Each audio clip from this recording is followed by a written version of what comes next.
Welcome to DIYEasyCrafts.com, how to make a knife with two-tone metal etching. Now this particular design is a woods silhouette with a deer in the foreground and a moon in the background. We're going to talk about not only two-tone metal etching, but also using a positive image and a negative image as the background. Kind of highlights that positive image and makes it pop a little bit more. For all of the etching that I've done on a lot of different knives, I always seem to lean more towards that positive image standing out a little bit better. You can etch either way. You know, you can have your prominent feature be positive or negative, but I kind of like it, and it might just be a personal preference to have the positive image be the prominent feature of the etching. Now, the particular knife blank that we're going to use starts as a water jet cut blank. These are available on DIYEasyCrafts.com, and they're a great place to start for a variety of different knife projects. They're very easy to work with. I start the process just by scribing a line down the center of the blade. I just use my finger as a guide, and I draw or I scribe a line on both sides. It leaves two marks in the center of which will be the center, and I'll use that as a visual reference while I'm grinding the bevels. Now, this particular video really is going to focus on the metal etching, so I'm not going to spend a lot of time on the grinding and adding the scales, etc. I will briefly touch on it. For this particular knife, I actually started grinding bevels using a bevel grinding jig as well as a bevel plunge cut jig to end up with a nice straight bevel line. But that reduced the amount of surface area that I had available for the etching. So I actually went back with a sander and just polished off that bevel line. Now I use a Silhouette Cameo craft vinyl cutting machine in order to cut out my vinyl stencils. I can import a variety of different clip art, free clip art from the internet. This is the background woods silhouette. And then the software that comes with the Cameo actually traces that. So it traces the outline. And I'll do the same thing for the deer. You know, just free clip art available on the internet. And the program just highlights the area that you want and traces that outline. You have to, of course, use dark objects, etc., and fairly thick lines. But then it gives you the ability to resize that object. You can flip it around, so it was left facing and you wanted it right facing. You can flip it. You can stretch it horizontally or vertically. It gives you a lot of different options.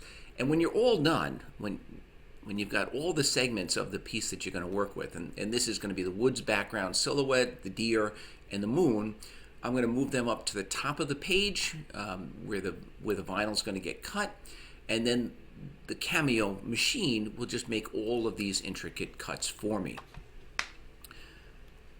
When that's done, I'm going to prep the knife by degreasing it, and I just use an alcohol wipe. I wipe everything down with an alcohol wipe. Then I can start to place the vinyl where I want it on the blade.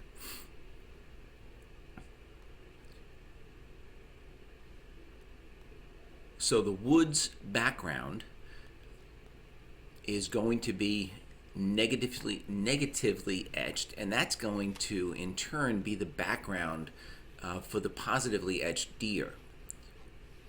So I put that vinyl on, and basically for this etching process, which is with a 12-volt battery charger, anything that's not covered in vinyl will get etched.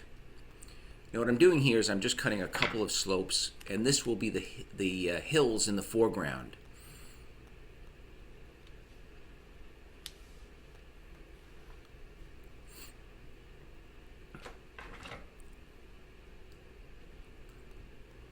And then I'm going to pick off that little deer piece of vinyl. This is all self-adhesive vinyl. I do use the Cameo brand vinyl. I just find that it cuts nicer on my Cameo machine. I've tried other brands and it just doesn't seem to work quite as well. I'm going to place that deer sticker where I want it. So now you're probably getting the idea that the woods background is going to be all etched, and then that deer should remain shiny, should be protected by that vinyl. A little bit of a closer look. And then we're going to start the process. Now I use a 12-volt battery charger. I put it on 2 amps. I connect the positive lead to the blade, and then the negative lead, I wrap up a little bit of gauze. I dip it in salt water as the electrolyte solution, and then I just place it onto the desired area. You don't want it to be soaking wet. You don't want any of that water to get underneath any of the vinyl.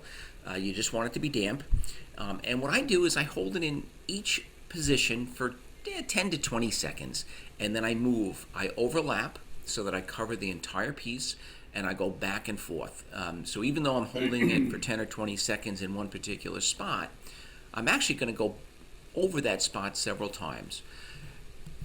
The etching that I do is done prior to heat treating, so you really do need a deep etch. I cover each area for probably close to 60 seconds.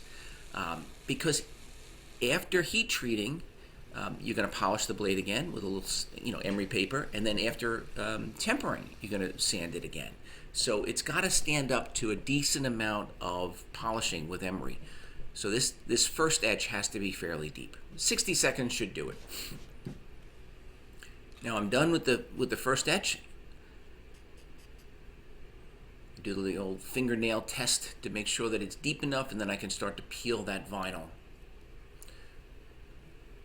So this first etch is going to give me the background of the woods, the silhouette, and then it's also going to give me the deer, which will be positive, and the foreground will be positive or shiny.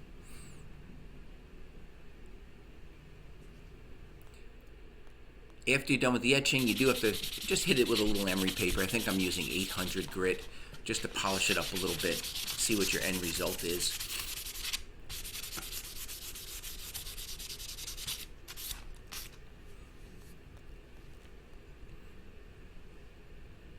Now at this point, if you look at the hills in the foreground, it's kind of missing something. It's missing a little line that separates the hills that should come down. I just didn't think of it, and I'm going to add that. It's not the end of I didn't ruin the project. I'm going to, at this point, do the two-tone effect. So I'm going to add the moon for the background. It's just a hole cut in vinyl, also done with the Cameo machine. And that line that I was talking about, I'm going to just kind of make that out of a couple of pieces of vinyl tape. I'm going to put one piece down, and I'm going to put another piece down, leaving a very, very slight gap in between the two. And then hopefully, when I etch the moon, I'll also etch this line, and that will add, the missing feature that I was looking for.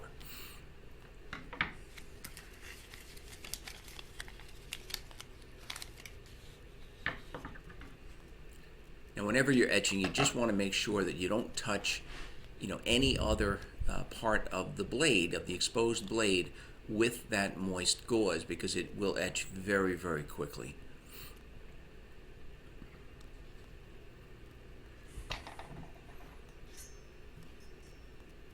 And you could block with tape, with electrical tape. You don't have to use vinyl. You could hand cut out your own stencils if you don't want to be as intricate as this. So anyway, also what I'm going to do here is I'm going to etch, because it's two-tone, I want to etch for much less time. So I etched each spot on the original etching for about 60 seconds. Here I'm probably going to go a total of 20 or 30 seconds. I'm also going to etch only really the top of the moon, and a little bit will flow into the bottom, but the bottom's not going to be very dark. That's just going to be a slight shape that you're going to see through the trees. And then I will etch that line that I was talking about on the foreground hills, and that I'll etch for a full 20 or 30 seconds.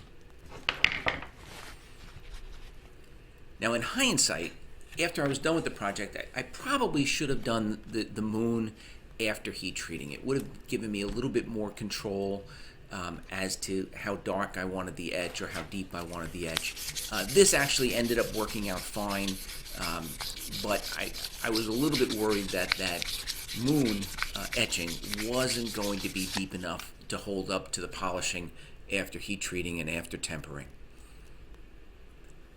So now I've got all of the elements of the etching done. I've got the deer, the wood silhouette, I've got the moon, which is that two-tone effect, and I've even got the line going down separating the two foreground hills. Now it's really just finishing up the knife. So I decided to shorten the handle on the stock water jet cut blank. So I added a couple of additional 1/4 inch holes through the handle. I also drilled a couple of 1/8 inch holes for my brass bolsters. And you want to do all of this drilling and any machining prior to heat treating, of course. I also wanted to shorten up the handle a little bit.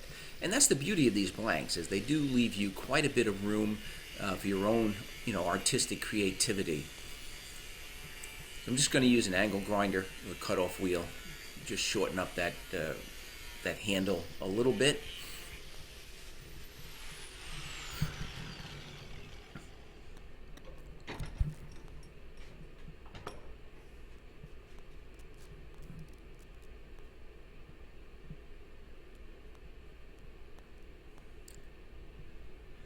Then I brought the blade over to my friend Jason Northgard's metal shop, and he was kind enough to heat treat them for me. He heats up the blade with his torches until they're cherry red, non-magnetic, and then he quenches it in oil. And after that, I polish it. It comes out very dark. You always wonder whether the etching is still underneath that. You polish it with a little emery, and that etching, as long as it was deep enough, will pop right back out. Doing it this way, you end up with a nice dark background on the finished product. I then take this and I put it in my wife's kitchen oven, 375 degrees for 3 hours, and then I let it cool in the oven overnight. Don't open the oven door, and that tempers it. Makes that blade less brittle.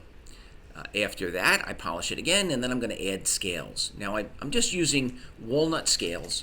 You can see that I've already added brass bolsters or guards onto this blade. This video would have been too long. I covered that on a separate video, and I'll put a link on this video for adding the guards. But they're basically very easy to make. They're very similar in mounting handles. I'm going to glue them with 2-part epoxy, and I'm going to put pins that go through the scales as well as the handle of the knife or the tang of the knife. Now, I don't usually have walnut scales that are that thick. I had lent my son my table saw, so I did start out with pretty thick wood. But after it was clamped together overnight and that epoxy completely dried, I just used a belt sander and a flap sanding wheel on the disc grinder, and I kind of brought it all down to size. I'm also using the belt sander to start to make the final shape of the handles, the scales, as well as the bolsters, so that I bring in all of that material right to the same level as the tang of the knife. So everything then is going to be flush. For the inside curve that I just couldn't do on the belt sander, I did go back to that flap sanding wheel on an angle grinder.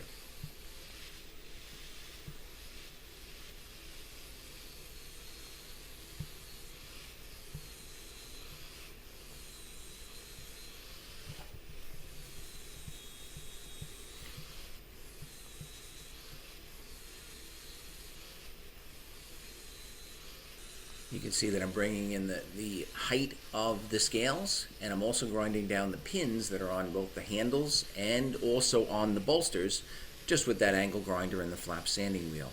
And then I actually use that angle grinder to start roughly shaping not only the bolsters, but also the handles so that they fit and are nice and comfortable in my hand. So I'm going to round over that top corner edge as well as start to smooth that bottom corner. And then after this, I'm gonna sand with a sander. Usually start at 80 and work my way down to at least 220.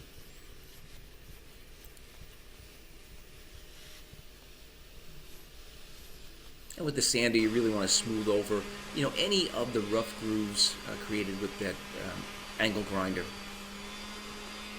This is a pretty quick process.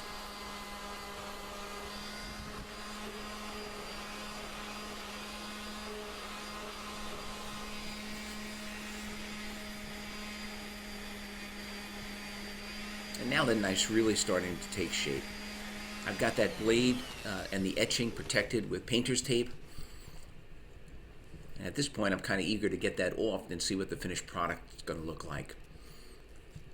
I am going to polish up the bolsters and the brass pins just on a buffing wheel with a little bit of buffing compound.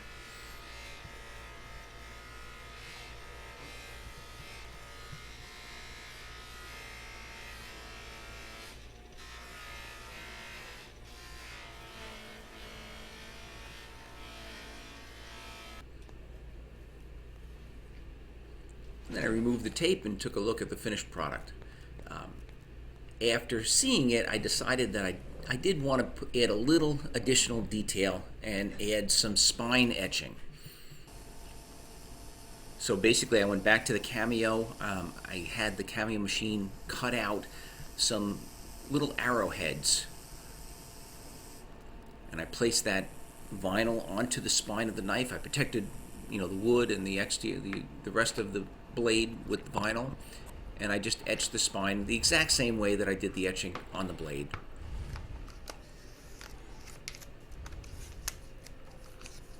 It's just kind of a neat way to add some additional detail onto basically any full tang knife.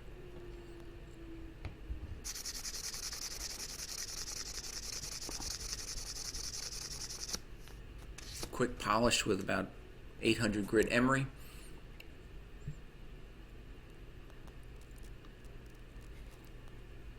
And there you can see the little arrowheads as spine etching.